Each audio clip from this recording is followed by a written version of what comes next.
السلام عليكم ورحمة الله وبركاته. رمضان كريم، كل سنة وانتم طيبين. ربنا يا رب ما يقطعنا عادة ولا يحرمكم مني ولا يحرمنا منكم. ربنا يقدرنا على فعل الخير. وهنتكلم عن مسلسلات رمضان. انا نقيت مسلسلات كتير جدا، حسيت وانا بنقيهم كده قلت عايز اشوف اكبر كم مسلسلات. دي اكتر حاجة غلط انا عملتها تقريبا، يعني انا ما كنتش مستعد تماما ان انا العالم اللي انا دخلت فيه ده مش احسن حاجة خالص بصراحة. في مسلسلات، ما تيجي نتكلم على طول. تعالى نتكلم على طول. اول مسلسل انا شفته كان سوا سوا، واتفاجئت ان نزل منه 3 حلقات. احنا كنا لسه في اول رمضان، اول يوم رمضان، وفي 3 حلقات بالفعل نزلوا. يعني احنا لسه في اول يوم رمضان وبعد كده نزل 3 حلقات. انا مش عارف، المسلسلات هي اللي بتجري مش رمضان اللي بيجري. احنا لسه ملحقنا، انا لسه ما فطرتش اول يوم، احنا لسه قبل الفطار بساعه. فمش عارف بصراحه. اول حاجه عايز اتكلم فيها اسم المسلسل سوا سوا. الاسم دوت تحس واحد هندي هو اللي مختاره، واحد هندي شغال في الامارات مثلا. سوا سوا خلي ولي انت انا واحد شاي واحد شاي.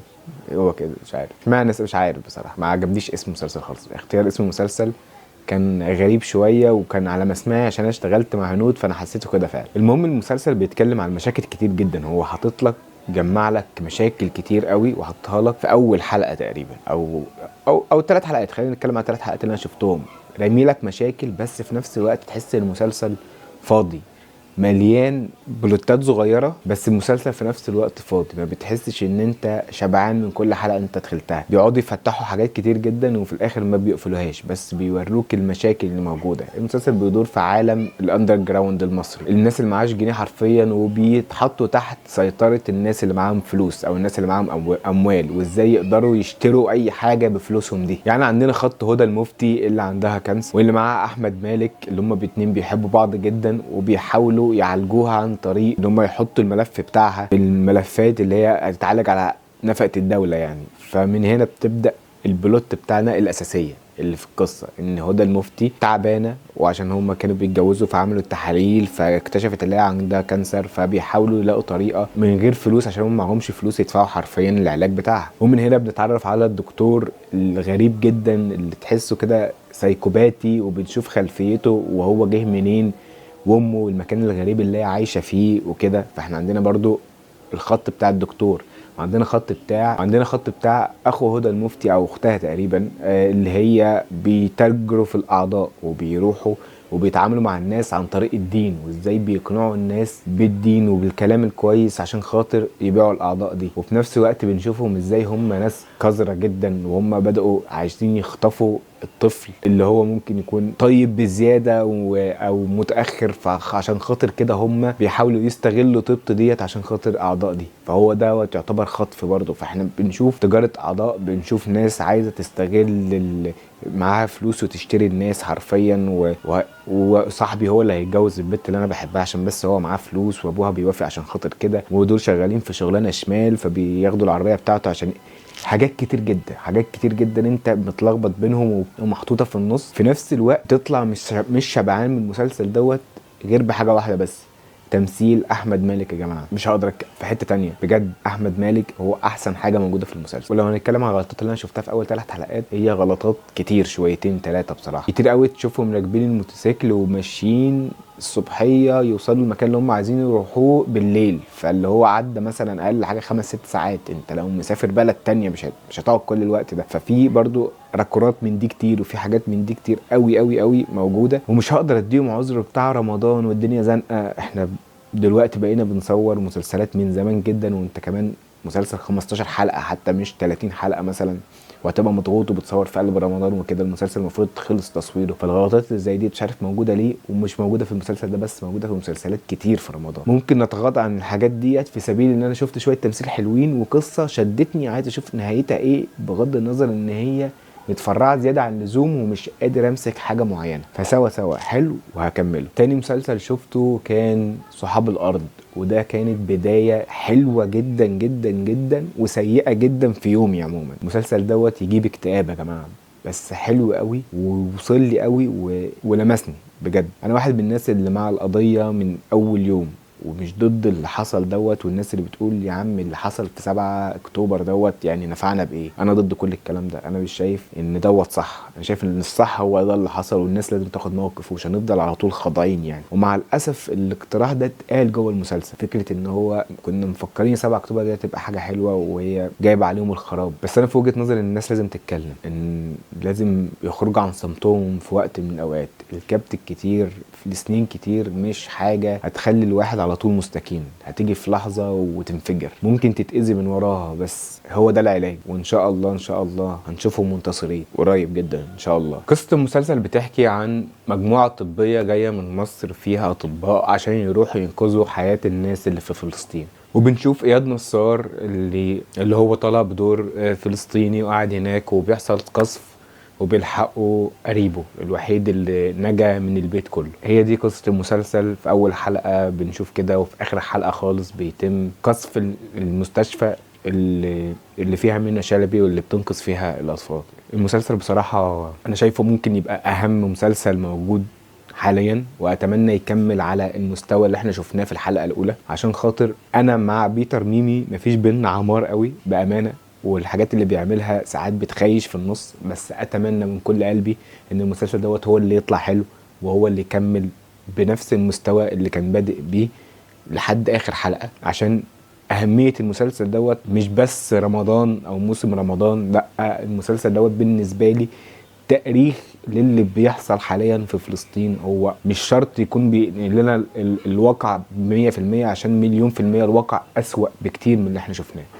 الواقع مش بسهولة اللي احنا شفناه في أول حلقة على الأقل. الناس اللي هناك ديت بيحصل فيها حاجات يعني ربنا لوحده أعلم بيها، وأتمنى ينتصروا قريب إن شاء الله. فالمسلسل ده لازم يكمل غصب عني، وهو فعلا مسلسل حلو جدا، ولازم تكون مستعد له نفسيا وانت بتتفرج عليه، عشان هو مسلسل مش سهل تماما، خصوصا لو انت متاثر اصلا بالاحداث من يوم ما بدات زي انا مثلا كده. والمسلسل اللي بعدين اللي انا شفته كان فخر الدلتا. ماشي، انا اديت فرصه للحلقه الاولى كلها بس بسبب هادي بسيوني واحمد رمزي والممثلين اللي موجودين والبدايه اللي هو بادئها. انا اديت فرصه للحلقه. الحلقه صعب تكمل يا جماعه، بامانه بكل امانه. انا هكمل المسلسل بس مش عشان اي حاجه، عشان انا عندي امل ان الدنيا تتحسن، عندي امل ان البدايه بس هي اللي تكون صعبه كده. المشاكل كانت ايه؟ تعالوا نتكلم في المشاكل كانت ايه، عشان ده حاجه مهمه جدا. المشاكل اللي انا كنت متوقع اللي هيحصل ايه، كنت متوقع ان هيحصل سكتشات نفس طريقه احمد رمزي في السكتشات موجوده، التقطيعات، النكت، رمي النكت، الاسلوب نفسه نفس الاسلوب نفس الطريقه. انا استحمله في سكتش دقيقتين 3 مفيش مشكله، ما استحملوش في حلقه 35 دقيقه او اكتر. هتحس الموضوع بدأ يمل وانت بتتفرج على الحلقة نفسها اصلا. هتحس ان الموضوع بدأ يمل وانت بتتفرج على الحلقة اصلا، يعني وانت في قلب الحلقة نفسها بتبدأ تمل بين سكتش والتاني او بين نكتة والتانية. نفس الاسلوب نفس الطريقة بتتعاد. يعني بنشوف الواين لاينر بتاعت احمد رمزي اللي بيقعد يرميها في نص الكلام، النكتة اللي بتطلع في السريع اتقبلها في فيديو دقيقتين. يعني اتمنى بس تكون النقطة دي وصلت، عشان هو تقريبا الحلقه كلها كانت كده. طريقه تقطيع المشاهد نفسها اصلا يا جماعه كانت غريبه. يعني المشهد بتاعه وهو واقف، ودوت مش في المسلسل دوت بس، يعني لا، ده انا لاحظتها في مسلسل تاني جاي له في السكه اللي هنتكلم عليه. لكن في المسلسل هنا احنا واقفين، هو واقف قدام قبر وبيتكلم بيعمل مونولوج، وقال الناس كلها بتموت عشان تيجي هنا، وقال نكته حلوه عدت جميل. ليه اقطع 5 6 7 زوايا؟ ليه اعمل كل دوت عشان يا دوب بقين بيتقالوا ما كملوش 40 ثانيه؟ اخد زاويه كلوس واخد واسعه واخد وايد ايه يا جماعه، كل ده كتير قوي، اوفر قوي، لغوشه كتير على حاجه بسيطه جدا. حتى طريقه الفوتو مونتاج لما نزل القاهره، يا جماعه انا زهقت من حته الشخص اللي جاي من القريه رايح للقاهره. خلاص الموضوع ده انتهى. الموضوع فكره الناس اللي بتنبهر، او ان الناس مش عارفه طريقه التعامل، او الناس اللي مش فاهمه. انا في وجهه نظري على الاقل في تجربتي انا الشخصيه قلت قوي مع وجود السوشيال ميديا، ومع وجود النت، ومع وجود كمان مثلا دلوقتي الكليات. لما تروح كليه، لما تروح بتاع، بتقابل ناس مش عارف ايه.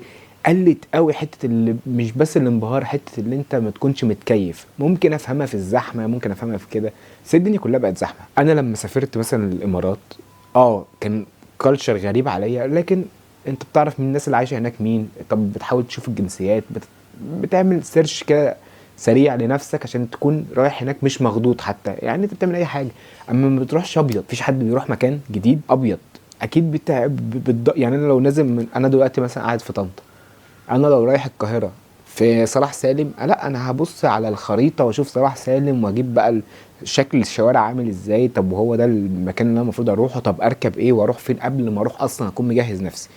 دوت الصح. فانت بتبقى رايح جاهز نفسيا للمواقف اللي بتحصل هناك، حتى لو في مواقف غريبه عليك هتحصل مش هتبقى بنفس الباك او بنفس الصدمه اللي انت ممكن تاخدها. دي وجهه نظري. فحته صعيدي في الجامعه الامريكيه دي يا جماعه والله خلاص اتهالت كتير وقلت كتير، لكن ماشي انا معاك ومكمل، بس عشان خاطر انا عايز اشوف حاجه جديده من ناس بدأ من يوتيوب وناس بدأت شغفها من هنا. دي حاجه بسطاني، هي دي اكتر حاجه بسطاني، ان انا عايز اشوف هيعملوا ايه، وحش او حلو مش وقته ان احنا نتهم حد. احنا عايزين ندعم وانا بدعم لاخر وقت ممكن.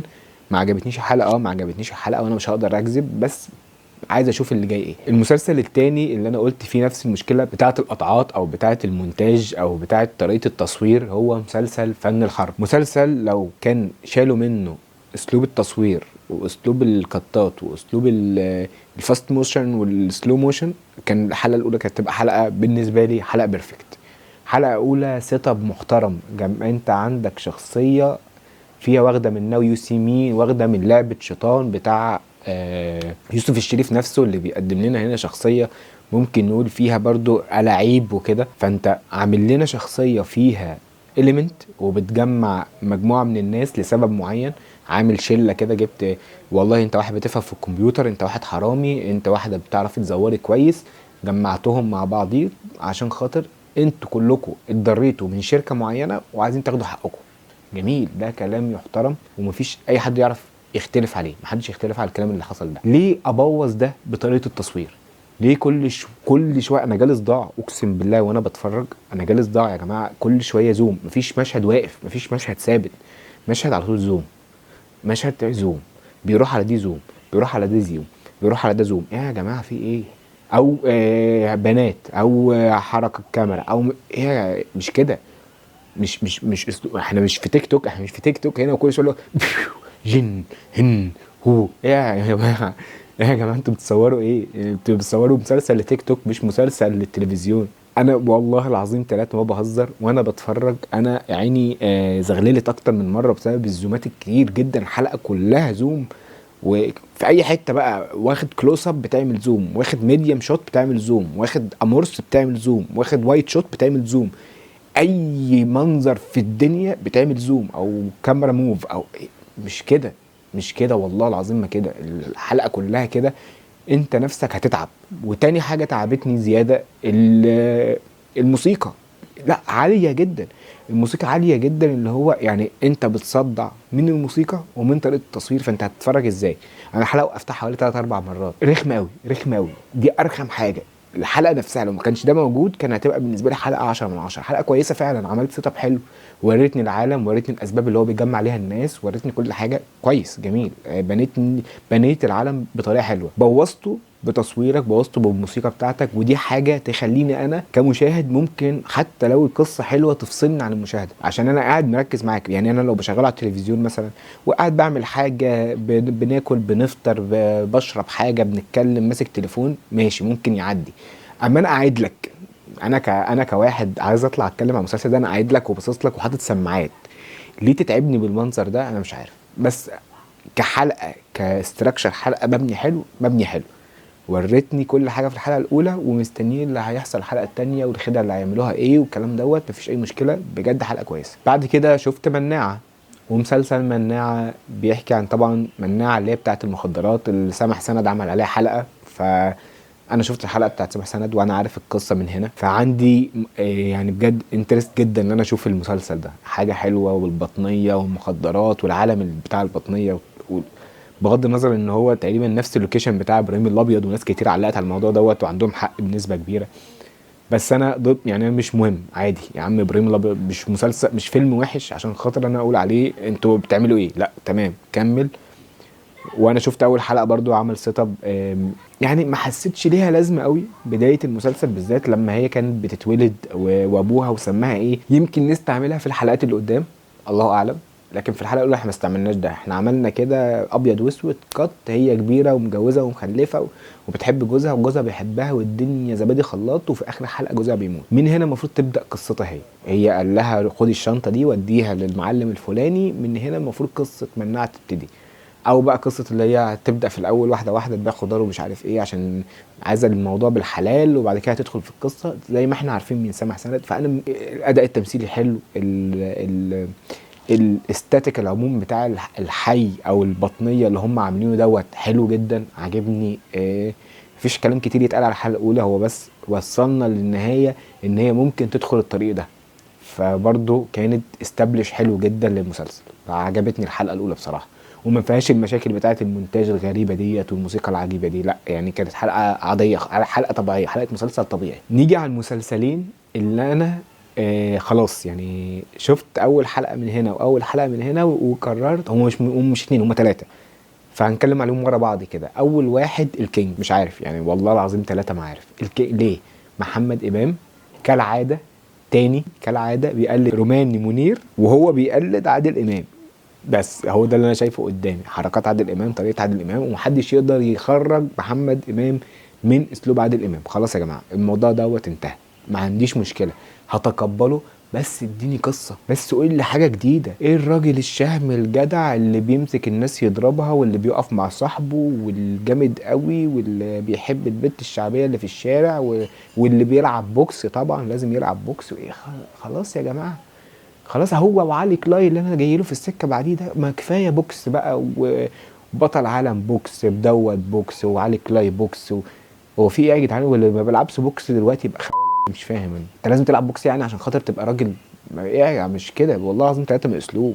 مش كل الناس طالعه تمسك ايدين واحد، ايدك حديد يا اسطى، ايدك حديد، مسكت ايدي الواد خلاص ولازم يقعد يبجح معاك وانت بتهدي. مفيش حد، مفيش في الدنيا كده، مفيش في الدنيا كده. لو واحد داخله محترمه زي ما انت دخلتها وقلت يا ريس مفيش حاجه وبتاع، الراجل هيحترمك ويعدي الدنيا، ده انتوا في ملاهي. لازم ما تمسك ايده وتكسر وتيجي من وراك تشلح وتشلح وتشرشح وخرا. ايه اقسم بالله مسلسل مقرف، احول حلقه مقرفه مش هكمل. لا لا لا وحشه جدا يعني. الكينج ده ولا في قصه اصلا، القصه بدات من لا قصه، بدات القصه من لا قصه. اتعرض عليه رشوه عشان خاطر يخسر ماتش، هو ما خسرش الماتش والرشوه بتاعته اتاخدت، يقوم ايه الناس تيجي تقول له انا عايز الراجل اللي انا اديته الرشوه دوت ويلا كسر لي الدنيا وبتاع. فبداوا عملوا قصه من لا شيء، هو اصلا ما خدش الرشوه عشان خاطر يعني يحصل فيه كده. مش قادر افهم بصراحه، سيئه جدا. ونيجي بقى لعلي كلاي، على الاقل دي انا كملت الحلقه. الكينج انا كملت الحلقه الاخيره، علي كلاي بقى انا ما قدرتش بصراحه، ما قدرتش خالص يعني. انا 18 دقيقه وكده حلو قوي، 18 دقيقه بالتتر اللي انا جريته اصلا اللي هو 3 دقايق وشويه يعني، كل صفصف على 13 دقيقه. ليه اول الحلقه بيحب محمد علي كلاي ومثله الاعلى وبيلعب MMA اصلا بقى يعني. انا بحب محمد علي كلاي وبلعب MMA كده، ده التغيير يعني. انت كده جددت يلا خلاص، انت كده تمام. هناكل كبده نيه دلوقتي مع بعضينا وهننبسط انبساط ايه زي العسل. والعلاقات العجيبه اللي هو فيها مع اخوه اللي هو برضو يعني انا مش عايز اتكلم، ما علينا. المهم اللي هو ايه، رايحين دلوقتي وصفقه عربيات وخدنا الصفقه وناس اغنياء جدا وبتاع. انا مش يعني غني بتطجن في الكلام وبتتكلم، مش غني بتطجن في الكلام وبتتكلم. بتقول غني بتقول امثال شعبيه، مش غني بتقول امثال شعبيه. طب انت عايز، طب هنعمل لك ايه طيب في استراكشر القصه عشان تغير الشخصيه يعني بجد والله؟ خلي لك فقير قلت لنا امثال شعبيه وجامد وبتلعب بوكس وبتضرب العيال وبتاع، خلينا غني برضو بتطجن في الكلام وبتلعب بوكس وبتقعد تقول امثال شعبيه. طب ايه اللي الناس ممكن تكتبه عشان خاطر ما تعملش الشخصيه دي تاني؟ حتى كلمه بقت قالب مش قادر اقولها يعني. انت بقيت محطوط في قالب معين انا مش قادر اطلعها من بقى. ايه يا جدعان، يا جدعان احنا الناس مش مختومه على قفاها والله عشان كل سنه تدونا نفس المسلسل وفي نفس الموسم مرتين ورا بعض. وانت هو السكريبت واحد بس قلت دوت فقير يبقى ده غني بس كده خلاص. نفس السكريبت كينج وعلي كلاي. انا مهزر مش عارف اتكلم اقول ايه والله. وبعدين في الكينج هو كمان برضه واخد الرشوه. طب يا عم كنت بص على بطل العالم يعني، خد الرشوه وما عملش حاجه وما خدهاش ما عملش حاجه يعني. مش عارف والله العظيم. يا عم روح يا عم عصام عمر في بطل العالم هيظبطك، هيخليك تشتغل معاه في البتاع بتاع البوكس دي، او لو راح يفتح لك واحد هتنجح يعني وهتكبر وتبقى الدنيا تمام يعني. مش فاهم والله العظيم. والمسلسل التاني اللي انا خلاص مش هشوفه، وحتى ما شفتش 18 دقيقه، انا شفت تقريبا 10 دقايق. كله بيحب مودي. انا كرهت اسمي بسبب ال10 دقايق اللي انا شفتهم في المسلسل دول. اقسم بالله ما بهزر. ايه يا جدعان ده؟ ايه الخرا اللي انا شفته ده؟ ايه يا مودي الزفت اللي انا شفته ده؟ في اول ثانيتين هم مش عارف مين بيتكلموا عايز تتعرف عليه، ويا ريته اسلوبه حلو حتى في الكلام معاها، اللي هو يشد بنت مثلا ده بيتكلمها بطريقه اللي ده انت سمب قوي. مفيش بنات هتحب السنبله الزياده دي. يا عم توري نفسك كده، خليك كينج في نفسك يا جدع، خليك كده يعني. انت مش طالع يعني، خليك راجل يا جدع، انت بتسترجل كده يا ابني. في ايه الطريقه اللي انت بتتكلم بيها دي والاسلوب اللي انت بتتكلم بيه؟ ليه اسمك مودي؟ مودي اكيد دلع محمود. ليه محمود يعني؟ ولا هو اسمك في البطاقه مودي؟ مش عارف. انا كرهت دلعي طبعا. انا يا جماعه مش عارف اقول ايه. مودي ده سيء سيء، نكت سيئه. مش فاهم ايه ده ايه ده يعني ايه. مش عارف مين بتحبك كل يوم تبقى مع واحد. استفدت انا ايه يعني وانا بتفرج؟ انا استفدت ايه يعني انا كسبت انا ايه يعني؟ ما كسبتش حتى صلاه النبي يا عم. ما هو اكيد بالمنظر دوت مين هيصلي على النبي في المخور اللي احنا قاعدين فيه ده؟ اقسم بالله الواحد مش لاقي المراره بتاعته في الشارع. لو كسب مراره تفكيش شيبسي مش هتفرج على 10 دقايق اللي اتفرجت عليهم دول. والمسلسل الحلو جدا اللي انا شفته واللي يستاهل يتشاف عين سحريه. عصام عمر تاني مدينا شخصيه واخده من شخصيات هو عملها قبل كده، بس مفيش مشكله الشخصيه طالبه كده تمام. الحلقه الاولى شدتني جدا بالاخص في اخرها. اول حلقه كان مربك بصراحه، الموضوع مربك. وبنت مش عارف قابلها كانت عايزه تركب سويفل تقريبا ولا مش عارف، طالبه اوبر تاكسي اللي هو موتوسيكل او كده، وفجاه طلع في دماغي ان انا مش عايز اركب معاك يا عم الحاج. كنسل الرحله عشان خاطر انا عايز امشي. قال لها تعالى وصلي. طب ما هي طالبه الراجل المكان وصلها. فمش يعني صدفه ملهاش لازمه عشان خاطر يبني قصه حب وراح لخطيبته اللي هو عايز يخطبها وابوه مات في السجن وقصه احنا هنعرفها قدام. كل دوت ما عنديش مشكله معاه. اخر حته هي دي الصح. بيركب البتاع عشان خاطر محتاج الفلوس، فراح يركب الكاميرات السحريه اللي واكتشف ان هو نسي حاجه اللي هو الاكل الكلاب، فراح بسرعه عايز يشوف ايه اللي بيحصل. لقاها بتقتلهم. قصه حلوه واخر الحلقه حلو وباسم سمره طلع وهو ده اللي انا عايزه. ده حلو ده حلو. كمل على كده بقى، كمل على كده. مسلسل فيه جريمه فيه تشويق فيه حاجه جديده ما شفناهاش على الاقل في اللي انا اتفرجت عليه ده. فمستني الحلقات الجايه بصراحه. المسلسل فعلا حلو. وعصام عمر كويس كالعاده، هو ماشي بنمط حلو جدا بصراحه. عصام عمر عامل الصح في كاريره عموما. بس كده. المسلسل الثاني كان يا مكان. انا اتفرجت عليه عشان ماجد الكدواني. انا بحب ماجد الكدواني، وانا شفت ماجد الكدواني بتاع برضو الافلام والمسلسلات الفتره الاخيره ديت، اللي هو الاب اللذيذ اللي الدنيا معاه كويسه، المرتاح ماديا، اللي لكن الفكره المختلفه ان مراته عندها اكتئاب او ما بتحبوش، عايشه معاه بالعافيه ايا كان ايه، وفي اخر الحلقه بتطلب منه الطلاق. والراجل احنا ما شفناش منه لحد دلوقتي اي حاجه تدعي لده، بس اكتشفنا في النص ان كان في واحد اكيد في بينهم قصه حب كبيره، الشخص اللي قابلته في الكافيه وهي كانت قافله تليفونها في عيد ميلادها. حلقه مربكه شويه بصراحه عشان خاطر فترات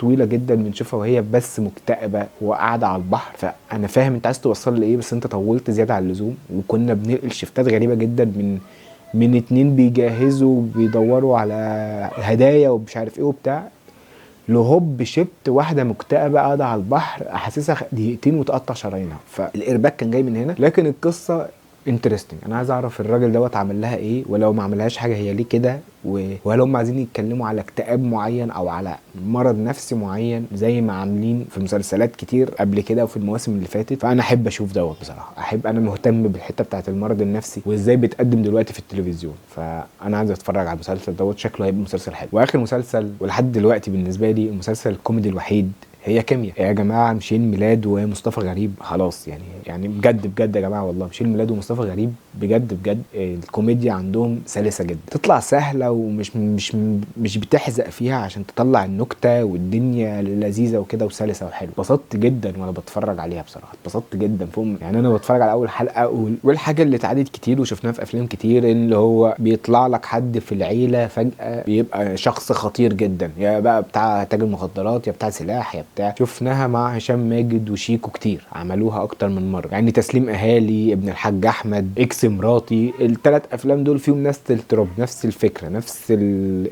التويستاي. الدنيا ماشيه كويسه بس بيحصل حاجه تخليك تكتشف حد في عيلتك مجرم، فاحنا هنتعامل بقى ازاي هنا. وبيطلع منها شويه كوميديا حلوين بصراحه يعني. اكس مراتي كان فيلم حلو، انا بحب الفيلم ده عجبني. تسليم اهالي برضو فيه شويه حاجات حلوه. ابن الحاج احمد مش قد كده، لكن برضو اللي هو ايه طلع منه نكت حلوه. وانا مستني من مصطفى غريب كتير. عشان بجد يستاهل ياخد دلوقتي دور بطوله. ودياب عامل دور الشرير ده حلو، وعنده كام لازم حلو قالها، فانا مبسوط. ضحك اخيرا ضحكت في حاجه في رمضان دوت من هي كيمياء. ومشيل ميلاد كالعاده برضو يعني كميته حلوه مع اي حد. انا ما بحسش مشيل ميلاد ده هاته حطه مع اي ممثل هيطلع كيمياء حلوه، وهيخلي الممثل اللي قدامه ينطق. فمستني جدا. وهي كيمياء احسن مسلسل كوميدي شفته لحد دلوقتي.